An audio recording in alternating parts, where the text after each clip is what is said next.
تعال اقول لك على كلمة واحدة بس لو قلتها هتخش الجنة. في يوم من الايام الرسول صلى الله عليه وسلم كان قاعد مع الصحابة، فجه واحد اسمه ابا ذر فسأل الرسول صلى الله عليه وسلم وقال له: يا رسول الله دلني على عمل اذا فعلته دخلت الجنة.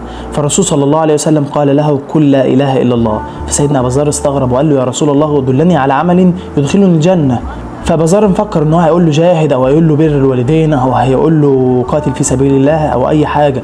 فالرسول صلى الله عليه وسلم قال له: قل لا اله الا الله. فسيدنا ابا ذر قال له: يا رسول الله طب وان زنى وان سرق؟ فالرسول صلى الله عليه وسلم قال له: وان زنى وان سرق. فسيدنا ابا ذر ما صدقش الرسول صلى الله عليه وسلم قال له: يا رسول الله وان زنى وان سرق؟ فالرسول صلى الله عليه وسلم من طيبته ورحمته قال له: وان زنى وان سرق رغم انف ابا ذر.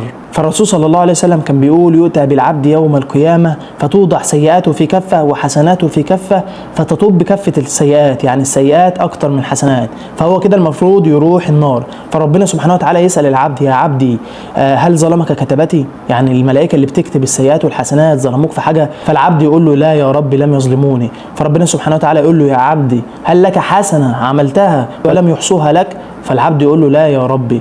فربنا سبحانه وتعالى يقول له: لا بل لك حسنة، يعني انت ليك حسنة عملتها. فيؤتى بكتاب مكتوب فيه لا اله الا الله فيوضع في ميزان حسناته فتتلاشى كل سيئاته اكن ما عملش ولا سيئة خالص، فيؤمر بالعبد ان هو يروح الجنة. فعشان كده الرسول صلى الله عليه وسلم قال: من قال لا اله الا الله خالصة من قلبه دخل الجنة. وطبعا لازم تعرف لا اله الا الله. لا اله الا الله يعني لا معبود بحق الا الله، يعني لا شريك في العبودية الا الله. فعشان كده حاول تقولها ولو مرة واحدة بس في حياتك وتكون خالصة من قلبك.